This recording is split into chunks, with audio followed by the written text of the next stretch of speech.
February 2012, 17-year-old Trayvon Martin was walking home from 7-Eleven carrying an Arizona iced tea and a bag of Skittles. He was walking to his dad's house in a gated community in Central Florida. George Zimmerman here on the right was shown acting as neighborhood watch, and he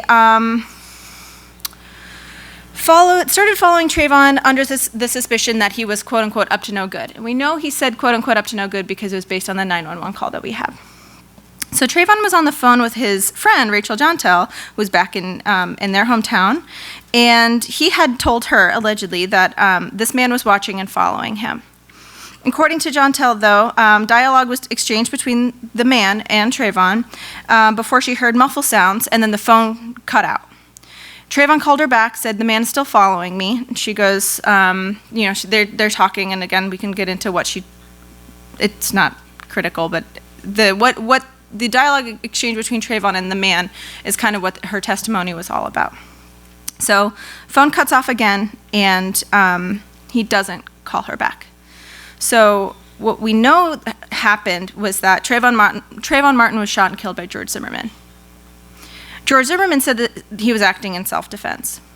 But he was charged with second-degree murder and manslaughter because Trayvon Martin was committing no crimes, and the state of Florida filed an affidavit stating that this was a racially motivated murder. After a month of highly publicized trial, which is probably how you guys all know about it, and we can talk about some of the yucky stuff that was in the media, Zimmerman was acquitted. The jury deliberated for 16 hours. It was a jury of 6 women, 5 white women, and 1 Puerto Rican woman. And the testimony of Rachel Jontel was not discussed once in the 16 hours. Why? She was the closest proxy to Trayvon Martin. She heard dialogue exchanged between him and the man. Why was her testimony completely disregarded? So it was eating at me when I was starting my grad school, actually. This is when that happened, and I changed my concentration for this case. I was in syntax. And I was like, wait, I gotta do something. I can't ignore this. So I started analyzing, because you think, okay, we have an adversarial court system. Of course they're gonna tear her apart on the stand. Of course, we have an adversarial court system. But then I was looking and I'm like, there's something else going on. So I looked at how her voice was portrayed in the case. I couldn't do the media stuff, it was just too much for my dissertation. That's next. But how was Rachel Jontel's voice portrayed? How did what she said allegedly to Trayvon Martin then get intertextually connected? So you take something and you put it into a new context. That's intertextuality. How did that portray how the jurors saw her? How did the way that, and then for me specifically, how did the court reporter, the person taking down her transcript, the person in charge of the goings on in the trial, what was verbally said in the trial, how did she portray her voice? This woman, Rachel Jontel, is a multilingual woman. She speaks Creole, Spanish, and English. She patterns as a speaker of African American English with Caribbean influence. African American English is a fully structured language with morphosyntax, phonology, all of that is different than Anglo-American English. And they used that against her. They used that in a way to say, you're non-credible. The defense attorney also used the fact that she was multilingual as a deficit for her. You speak 3 languages, therefore you can't possibly speak English well. How many of you guys know that stereotype? You can't possibly be bilingual. You can't possibly be proficient in all languages. You know, that adversarial stuff played to the biases that the jurors held, for sure. But I also look, so when you're talking about voice, I'm not just looking at her utterances, I'm looking at how she says it, kind of the ideologies that are imbuing the words that she says, especially when they're repeated by the court reporter. So again, the court reporter, her job is to say, all right, I'm gonna take down verbatim, I'm just heavy quotes on that, Could anybody tell me what verbatim means? Like, chapter 7, man, all of it. It's just like, no. What does verbatim mean? Nobody has consistent definition for it. The court reporter's job, there's a law, 1948.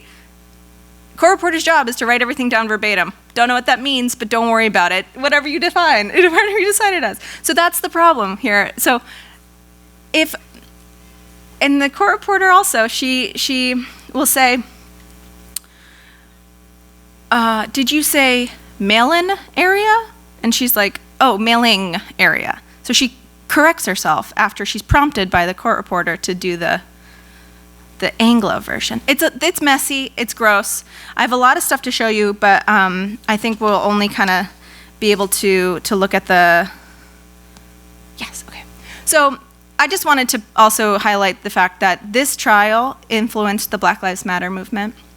The subsequent acquittal of George Zimmerman sparked huge outrage in the community and communities around the United States. And in fact, on Facebook, Alicia Garza and her friend Patrice Coulor coined the phrase Black Lives Matter in reaction to the outcome of the Zimmerman trial and the treatment of Rachel Jeantel in particular.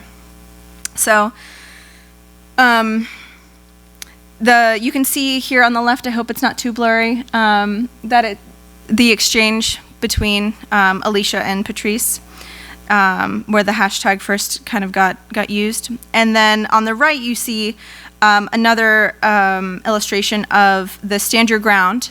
Stand your ground rule was used, or stand your ground law was used in defense, or in Zimmerman's defense. That was, where if you can stand your ground if somebody is facing you with deadly harm, and you can stand your ground and use deadly force against them. And that is a image kind of depicting Trayvon and his hoodie that he had up because it was raining or whatever reason. But yeah, so social media reaction to this testimony was yucky. Like, I can't. It's not good. It's just so heartbreaking. The first tweet says, Rachel Jeantel found guilty of murdering the English language. You can't see that here, sorry. Another tweet said, this woman has no respect for this country. The African Americans as a whole should be embarrassed. I can send you guys this slide if anybody's interested. I have my email at the end. And this, I'm glad that this is front and center, because on the right is Don West, the defense attorney. On the left is his daughter. And she deleted this after a while, but after Rachel Jeantel's testimony, this is what his daughter posted on Instagram. We beat stupidity, celebration cones, hashtag Zimmerman, hashtag defense, hashtag dad killed it. So all of this is to say, Rachel Jeantel's testimony was entirely disregarded. We can talk about the adversarial system. We can talk about how people have been portraying her in the media as what? Illiterate, that was one. Non-credible, hyper-violent, hypersexual. All of these things that we'll be discussing probably in the next panel discussion. And here's a fun one. This is my transcript. So, again, talking about intertextuality, talking about revoicing somebody back to them, taking their words out of context, putting them into another context. Consider how Rachel Jeantel's voice is portrayed in this example. So the defense attorney asks her a question. So what you are saying is that indeed what you told Mr. Crump, Trayvon's family attorney, Mr. Crump, in this recorded interview, that what George Zimmerman said in response to him saying, "What you following me?" or "Why you following me?" George Zimmerman said, "What are you talking about?" So I've included these brackets to illustrate how complex this revoicing strategy is. And I call it a strategy because when you're talking about lawyers, you have to think about the fact that a lot of what they're doing is performative and on purpose. and he's trying to find inconsistencies in her testimony, and he's trying to show that she's a non-credible witness, right? Like that's the general goal of the adversarial system. And how he's doing it in this excerpt is really interesting, because what he's doing, and you can see, I hope, the initials of what I think the speakers are. And I have the luxury of hitting pause, going back, hitting play. Imagine what the court reporter has to do. That's a book that is getting written. So he's saying that Rachel Jeantel said this whole thing. George Zimmerman said in response to Trayvon Martin saying, "What you following me," or "Why you following me?" George Zimmerman said, "What are you talking about?" All of that. Then you can see what Trayvon said allegedly and what George Zimmerman said allegedly. But what do you guys notice about whose voice and the type of voice that's being represented? In the lines 2477, "What you following me," that is not any semblance of any English unless the pronunciation was different. If it was "What, you following me?" that would be acceptable. It's not that. It was just a speech error, you know? So let's go to the second line. "Why you following me?" There's the copula deletion, but the velar, the variant of ing. Typically, it would be the alveolar, the N variant, "Why you following me" in African American English. So he has incorrectly or incompletely voiced Trayvon or Rachel Jeantel, but still, it's marked. Even if he had done it as "Why you following me," coming from a white body, a man that speaks Anglo-American English, that is very marked. But George Zimmerman says, "What are you talking about?" Copula is there, G is there. I argue that having that marked and African American English-ish with the defense voices, or the prosecution voices, with the Rachel Jeantel voice and the Trayvon Martin voice indexes, this type of speech is associated with Trayvon Martin, Rachel Jeantel, the non-credibles. And George Zimmerman, he's got Anglo-American English, he's over here, he's with the credibles. We can talk about that.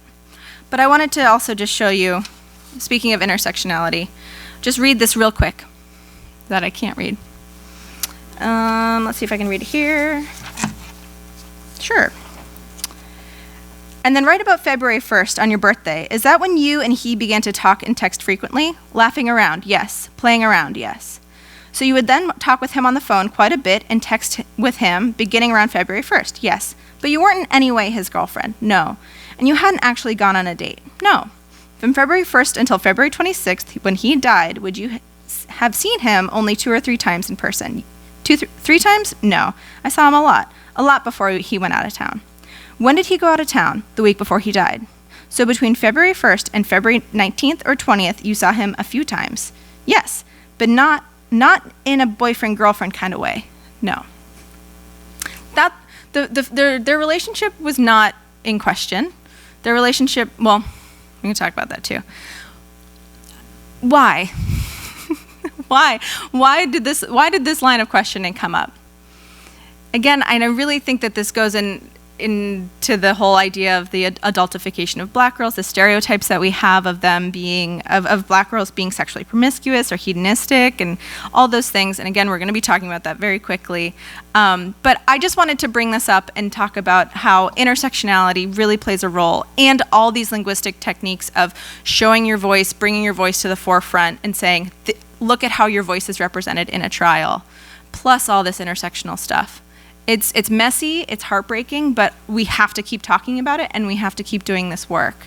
So I'd love to hear all your questions, and yeah, thank you guys so much. Thank you. My name's Rebecca Epstein, and I'm the Executive Director of the Center on Poverty and Inequality, which is on the campus of Georgetown Law. And I'm excited to be here in this beautiful space and sharing the space with my sister. here to talk about our project on adultification of Black girls, starting with our report that was released last summer called Girlhood Interrupted, the Erasure of Black Girls' Childhood. And this project is part of our initiative on gender justice and opportunity that we have at the Center on Poverty and Inequality. And we're conducting it in partnership with Dr. Jamelia Blake, who's been our lead researcher, and she's a professor at Texas A&M. And I want to start by clarifying our key term of adultification. What do we mean by adultification in the context of this report? Well, we're talking about adults' perceptions of youth as older and less innocent than their peers. So to be clear, this is a form of stereotyping.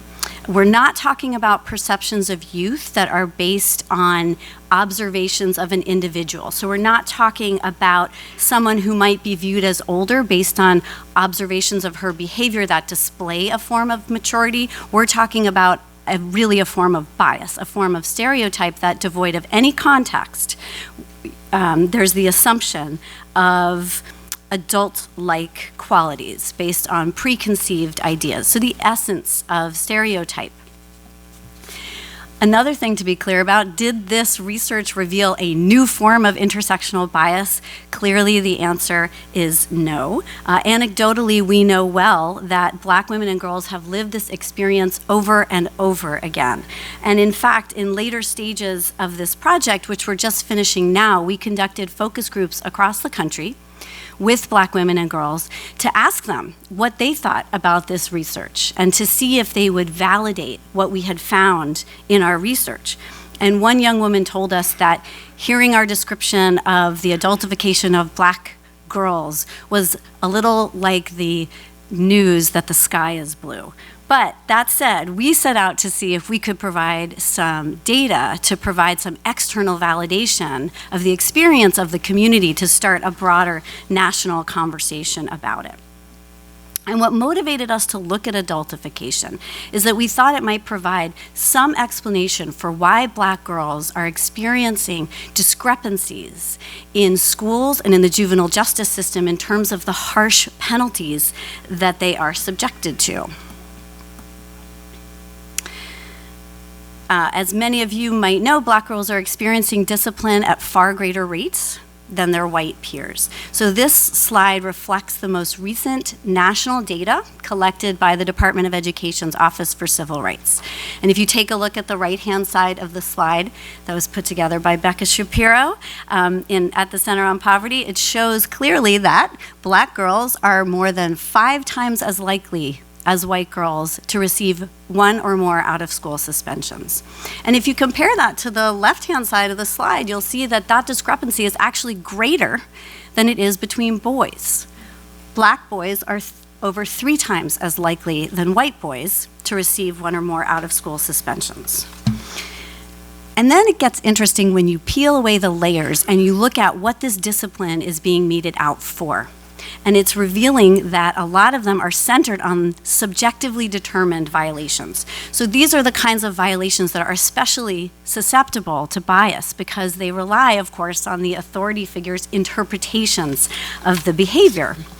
So this slide reflects one study in a school district that showed subjective offenses broken down by race and gender. And again, you can see that the difference between Black and white girls, represented on the left-hand side of the slide this time, is greater than that between Black and white boys. So subjectively determined offenses are things like disrespect, disobedience, disrupting school. What does that mean? To whom is the disrespect being shown, and how is that being defined, right? Clearly, it's vulnerable to bias in the interpretation.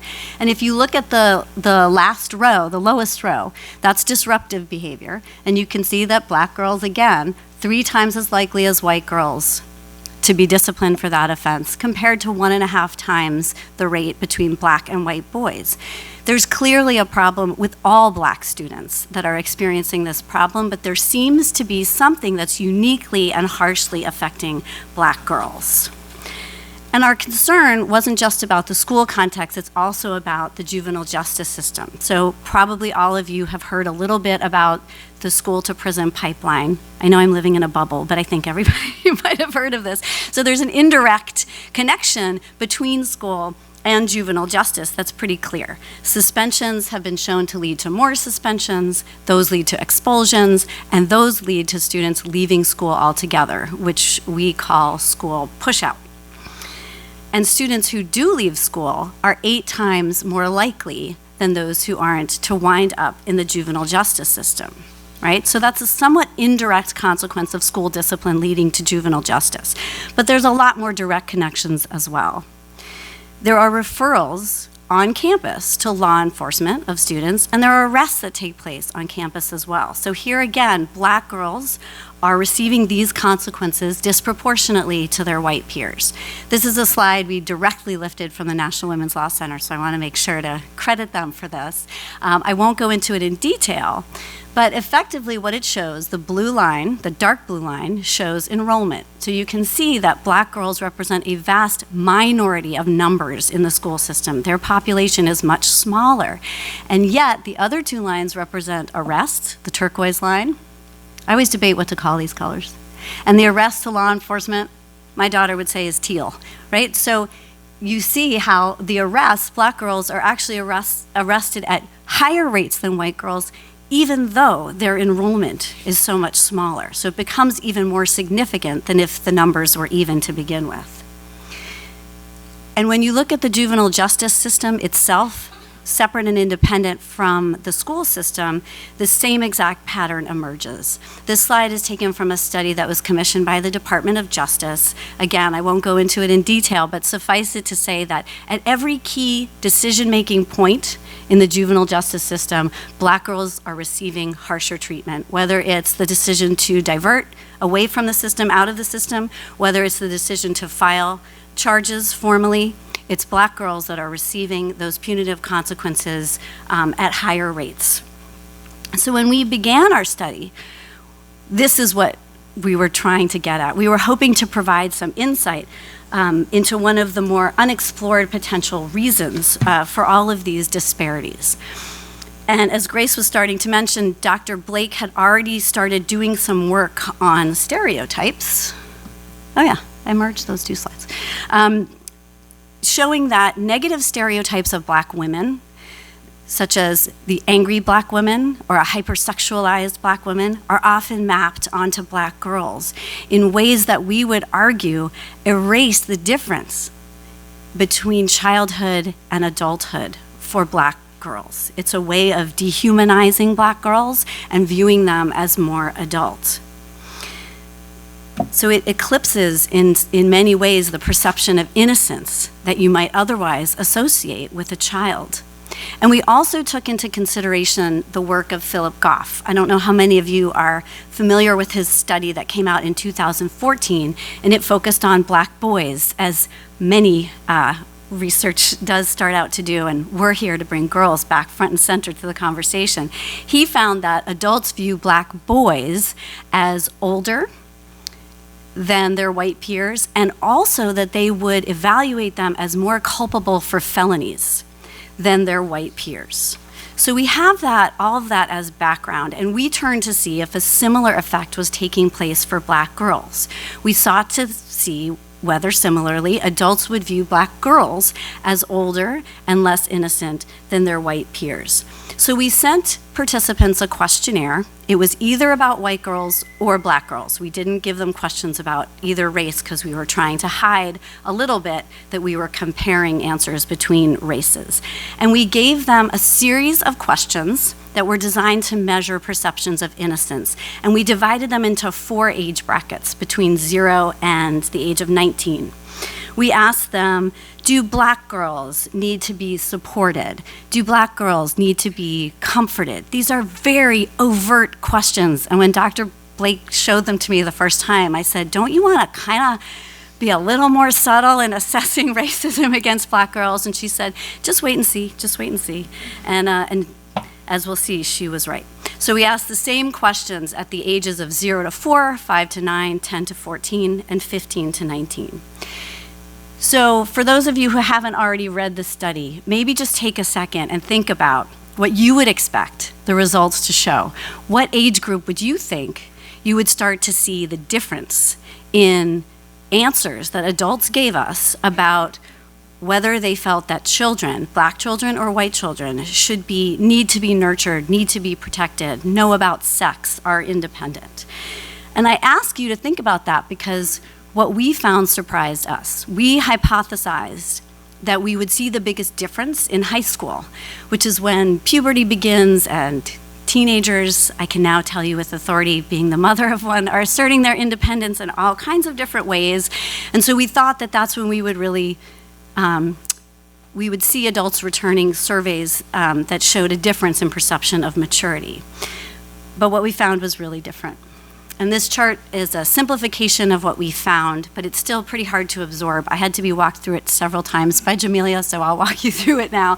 If you look at that blank line, which is flat, that represents the answers that we got for white girls, and they're held at a constant in order to show you the difference in the responses for black girls, which are shown in that navy blue line. And so what you'll see is the biggest difference that we found is in the age group of 10 to 14 years old. The second biggest difference being between the ages of 5 and 9, and then the third biggest difference being in high school. So we were dead wrong. Thankfully, the answers about babies, 0 to 4, were fairly similar. We included that age range really to establish a baseline. We assumed that no one would say that black babies did not need to be protected or nurtured. You will see that there was a slight difference. It wasn't really statistically significant, but it is fascinating to think about what this means. When you think about a 10 to 14-year-old black girls being treated as though they don't need to be nurtured, they don't need to be protected, they don't need to be comforted. That was another question that we asked. So what does this mean in terms of looping back to what we know about the discrepancies in our public systems? We didn't test the associations between participants who viewed black girls as older and harsher consequences. So we didn't measure the gap, the association between innocence as it translates directly into punitive consequences. But we do have Goff's study that established exactly that adults who view black boys as older do view them as more culpable for their crimes. And really it just makes intuitive sense, right? That if you view a child as being mature, as someone who should have known better, you're less likely to treat them with leniency, whether you're in school or whether you're in the juvenile justice system. And as I said, we've recently completed our latest stage of research with these focus groups where we've collected qualitative data, and they've confirmed that these results are consistent with their lived experiences, whether it's that they've literally been mistaken as older than they are, where a police officer, for example, handcuffed and held a girl for having a New York City student subway metro card and didn't believe she was young enough to own one and waited until her parent came and presented a birth certificate until she let her go. But then they also talked about subtler messages than that, where teachers especially had given them the message that they were assumed to be engaging in adult behaviors.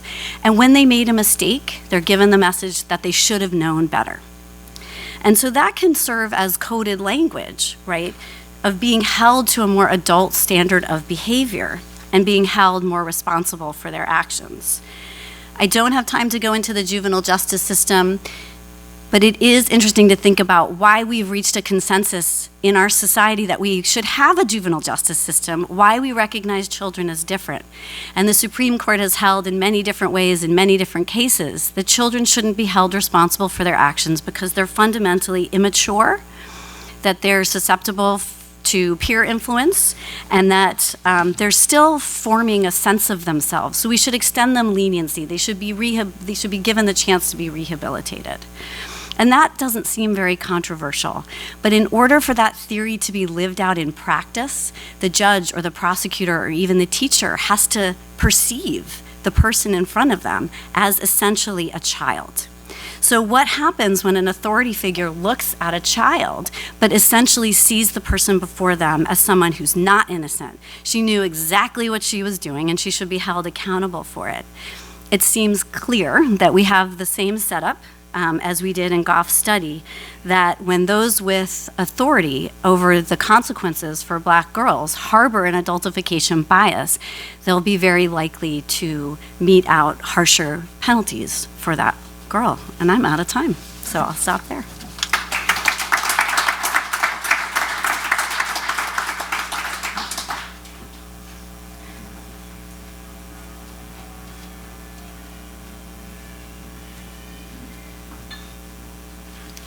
Hi, everyone. My name is Ruqayya Abu Sharaf. I teach at SFS campus in Georgetown in Qatar.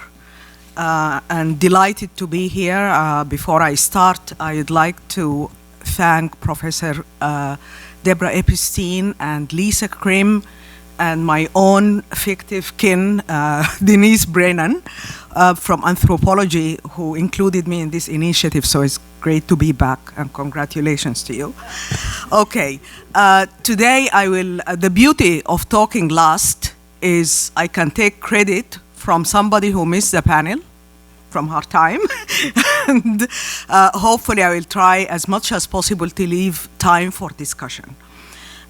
Today I am speaking about gender justice and religion in the context of a bigger project that was directed by my colleague Tom Banshoff on religion and the global politics of human rights. I was asked specifically to speak about whether religion has a role to play in vernacularizing or localizing a universal language of human rights to specific cultural contexts. And I think that goes directly to the heart of the question that you asked Lisa and others about cultural relativism and the free exercise of culture. So I started by some questions to try to also zero in some of the local understandings and the local mechanisms used by different activists in Sub-Saharan Africa to try to mitigate the practice of female genital cutting, female genital mutilation, or female circumcision. Are global human rights and particular cultural outlooks mutually exclusive categories, or can they be understood as interrelated and negotiable matters that, when grasped in their dynamic totality, can serve as critical resources of empowerment? What spaces can be created for individuals and communities to critique and alter structures of power in their societies and nations? If the local and the global are reimagined, if the local and the global are reimagined in non-binary terms, how do the local struggles of religious leaders advance our understanding of the advocacy of women's rights at the intersection of religion and the global politics of human rights? To respond to these pressing questions, I begin by arguing that a comprehensive understanding of the role of religion and its functioning as a significant social force for change must be linked to its engagement within broader socio-political framings and processes, especially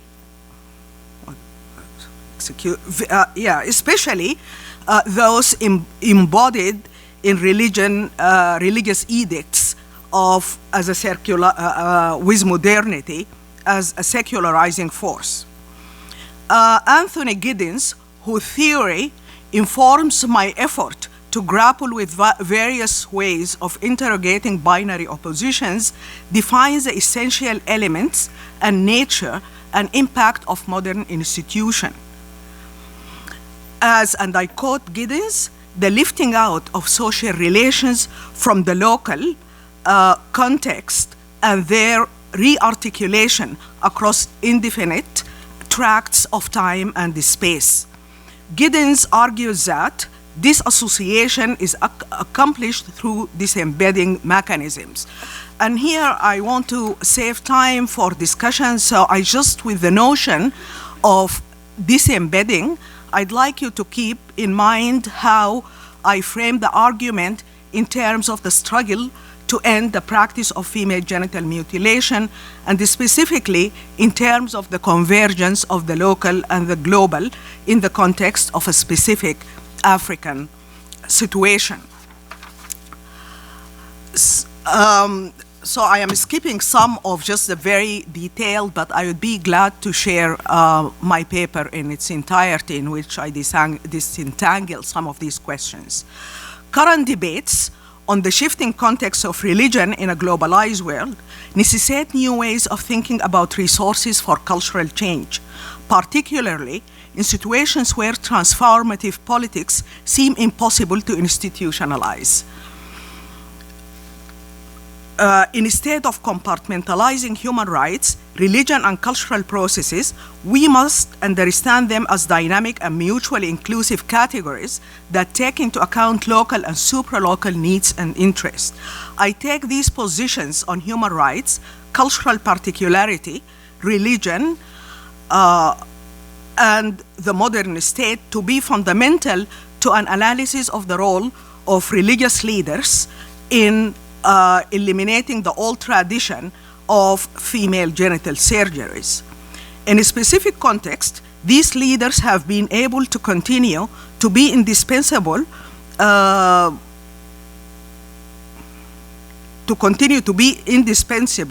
in as community organizers and activists.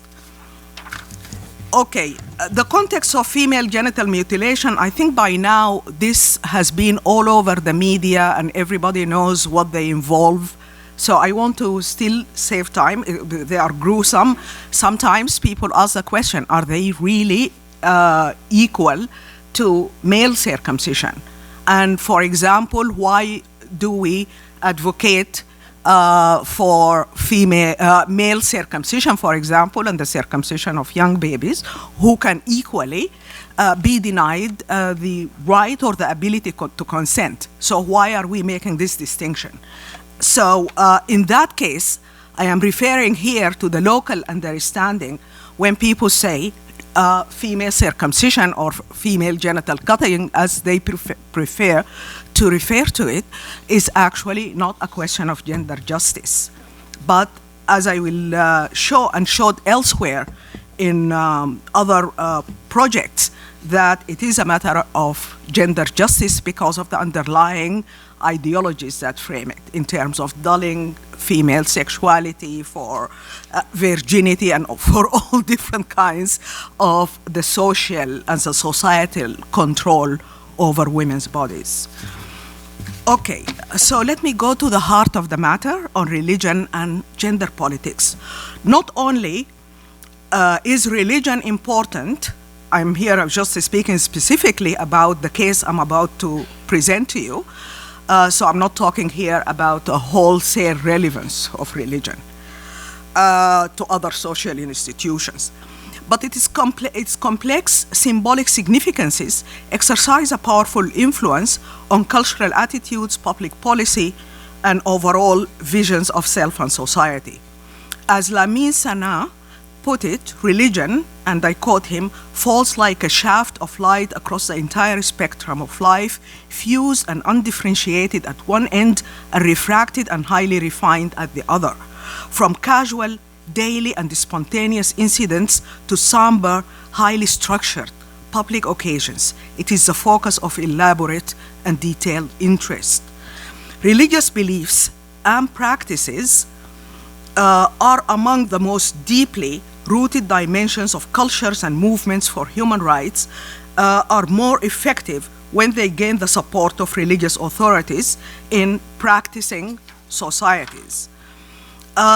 With respect to gender justice, as a major source of social regulation, religion is employed to demarcate public and private, configuring situations that may buttress the subordination of women by excluding them from the exercise of formal or ritual authority and relegating them to supportive gender-specific positions.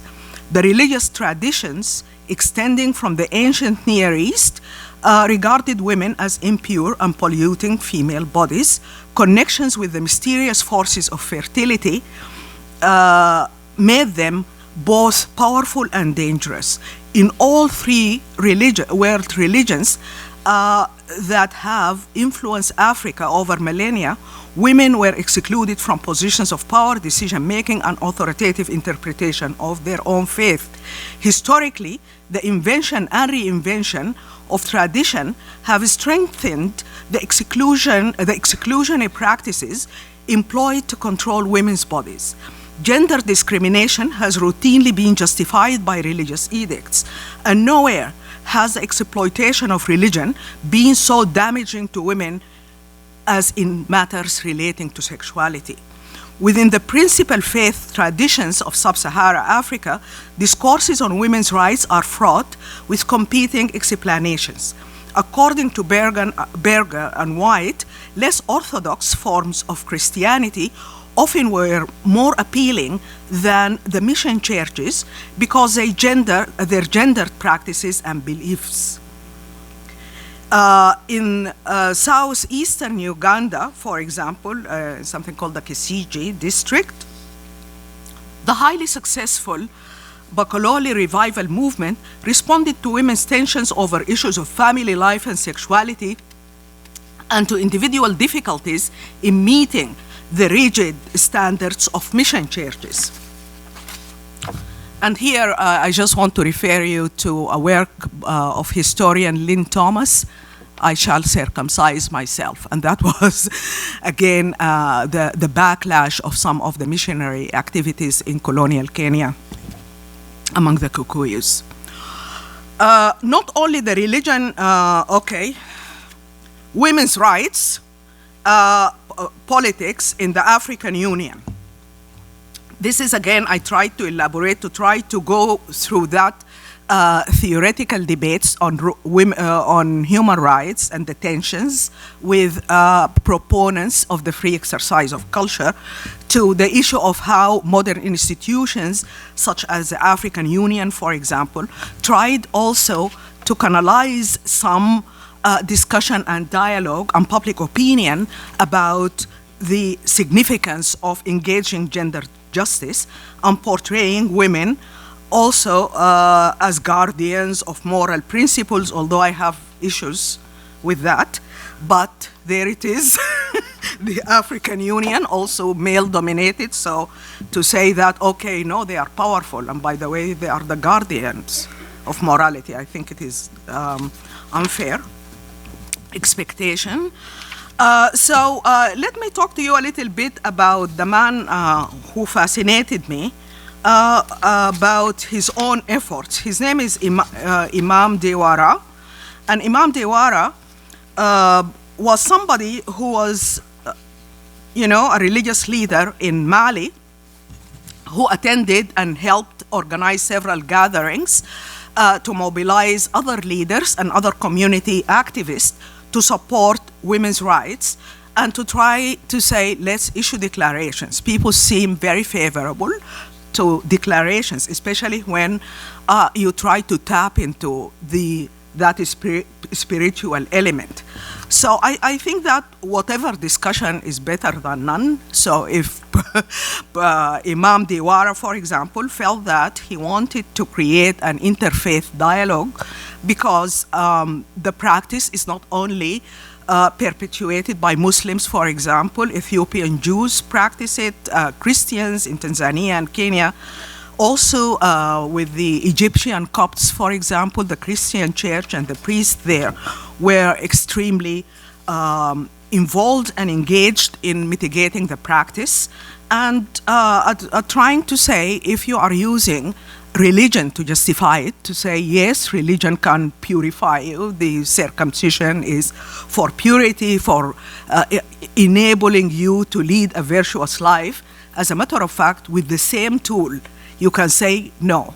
As a matter of fact, religion had been, very much in favor of bodily integrity, the right of the child and the right to health, as common in the Universal Declaration of Human Rights.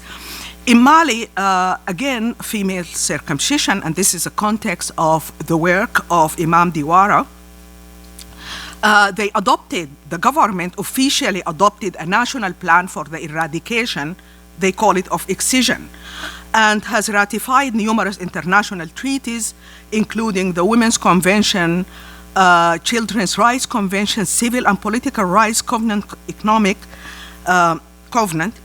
Social, and Cultural Rights, Banjul Charter, and the African Charter. So here I just wanted, I was just given the 1 minute, so that is why if you see me trying and confused and so all that. So what is really fascinating about what somebody had said, I think in the context of the labor economics, about alliances, about tapping into the resources, I think that is useful in terms of finding that ally in the Malayan imam who was actually going from one village to the next on foot to try to go and reach out to both men and women to try to tell them that, okay, here we are, we have to come to terms at least with the medical harm inflicted. And people like Imam Diwara really wield tremendous moral authority. So that is important. So if I'm not trying to universalize about all religious leaders having a consensus on this issue, as we can't expect a wholesale response to something that societies, missionaries, colonial governments, in my own native Sudan, this practice has been banned since 1946. And there is actually in the Code of Criminal Procedure of 1991, it's a crime and people can actually go to jail.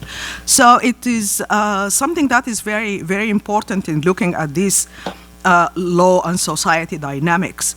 But here I'm trying just to go back to something that we teach our anthropology students in introductory classes, that for change to happen, the time has to be right, because time is crucial for showing us the degree to which things have been changing, the magnitude of change, how different societies are actually responding to the pleas of change, especially in terms of cultural traditions and revered cultural traditions.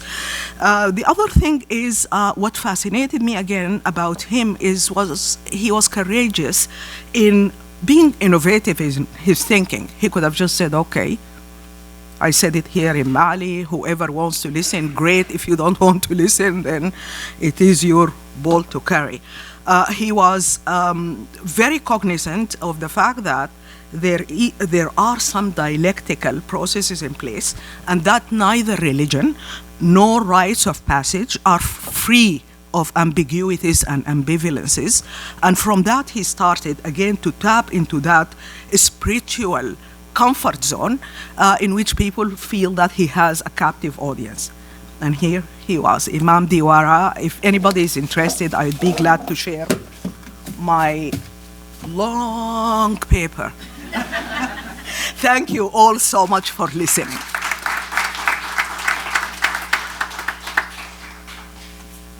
Thank you, and I want to thank the entire panel, because I think this panel has really embodied intersectionality and the spirit of the Gender Plus in exactly the way that we have wanted this program to. So thank you very much, all of you. All right, questions? Yes. Hi, my question is for Dr. Epstein. Oh, I'm sorry okay. I really appreciate all of the perspectives that were brought to this panel discussion today. And so my question is, given our society's obsession with kind of policing the Black body, what recommendations do you have for ways that we could address this or help to kind of remedy this issue? That's a great question. The policing of black bodies is an important issue, and I think it was addressed actually at your last symposium, yes, and I wish I had been able to be here for that, where the National Women's Law Center talked about their dress-coded, what is it called? Dress-coded report that really focused in on dress code violations. And actually in our focus groups where we had asked girls to talk about adultification, the conversation very quickly slid into a conversation about dress code, which unfortunately we're sort of thinking about whether we could produce an independent report about it, because it actually doesn't have to do with the adultification bias as a stereotype, but it definitely has to do with cultural competence and also differences in perceptions of girls. We did do research in the South with school resource officers, and it turns out that they are very upfront in saying that they police girls for dress code violations, even though that's not a criminal law enforcement activity that they should be involved in. They very much get involved in policing black girls' bodies in schools as well. So we're looking to do more to figure out what we can do about this, but one place to start is with police officers themselves who are present in schools, and talk to them about the difference in roles, and that they should not be involved in disciplinary decisions, which they are. But of course, I think fundamentally we need to change dress codes, because it's been clear that it can't be enforced in an equitable way, and it's unclear what their value is to begin with. And so that's where I would start. That's the short answer to your question. Great. Does anyone else? Another question? Yes. Hi, I have another question for Rebecca.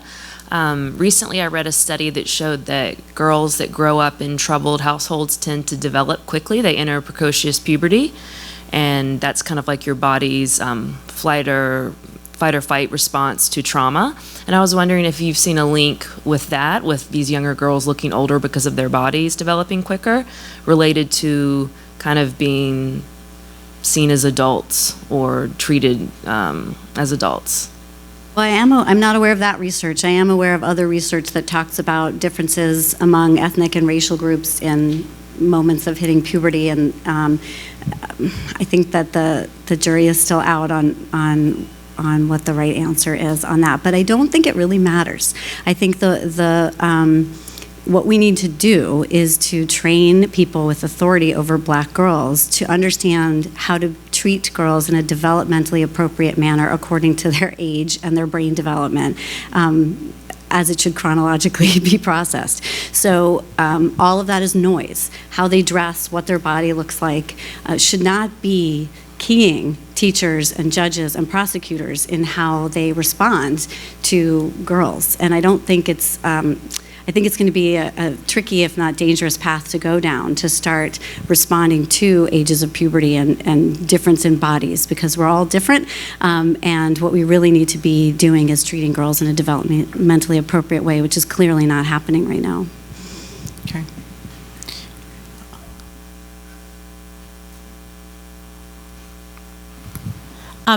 I wanted to ask anyone actually on the panel to, like, all three of you talked in various ways.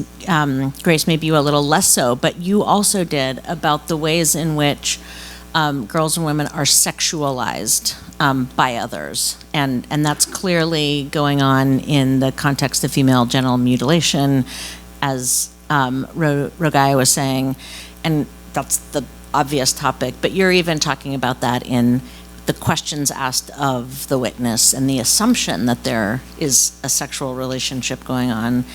And I guess I wanted to go back to Chris Ticcioni's reference to Catherine McKinnon and kind of ask you guys to sort of think more expansively, I guess, about where that's coming from and what that's doing more broadly. So, I mean, McKinnon's argument is that is itself the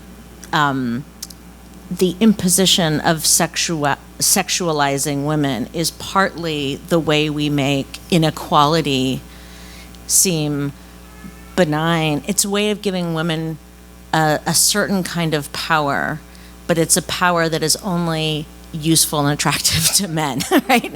And it's a power that essentially subjugates them to men, right? And so I guess I wanted to ask you guys to think about these really specific contexts of sexualization in a slightly broader way.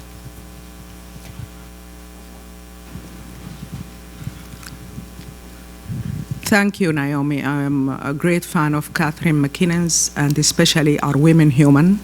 And I think that goes to also to Kristen's presentation about the degradation of women and their subordination. There are a lot of people today who are proponents of the free exercise of culture who say, no, you don't have to actually criticize people who practice female circumcision on accounts of the sexual control and the policing of women's bodies, because they are actually the ones who are perpetuating the practice. But I think that ignores a fundamental question about this involvement in the practice as a matter of the power relations overall and how they respond.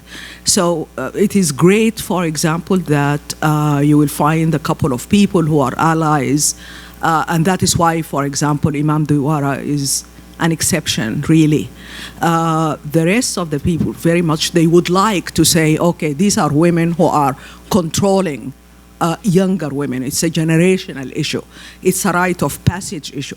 But I think with the link to McKinnon is also the rendering in invisible, the kind of pain, the kind of harm inflicted on young girls. And again, for the long-term purpose of, okay, dulling and this sexuality. And again, it has chilling effects, as numerous reports from, for example, World Health Organization, who has no investment in either politicizing the issue, by saying that it actually has medical harms. And that goes to other areas of ritual practices where the association of women with nature. You asked a great question that takes us back to a basic and fundamental question about, are women closer to nature than culture? Asked Sherry Ortner, I think, 40 years ago. And the pessimistic part is a lot of people today, as we speak today about different issues of women's rights, we are reminded of that systematic degradation and subordination, and that they are indeed very close to fertility, very close to reproduction and biological processes that are perceived to put them or disadvantage them as cultural brokers and innovators and so on.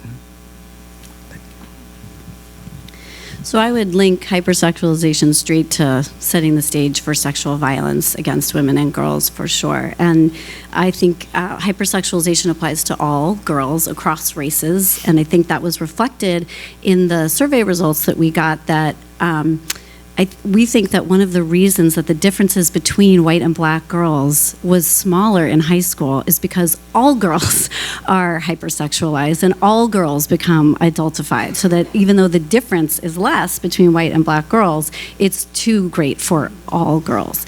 But that said, I think that, well, I feel certain that black girls being hypersexualized is a completely unique phenomenon, and some of the girls in our focus groups really powerfully talked about it being the legacy of slavery and the commodification of black women's and black girls' bodies that really has been perpetuated and continues today. So it's a form of subjugation that really has its roots in our founding and remains today. I think I've lost the thread of your question, but does that sort of get at what you were talking about? Okay.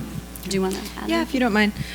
Just one quick, put a bow on it too. So I think for my data, the hypersexualization that I see is really a tool for, another tool for discrediting her.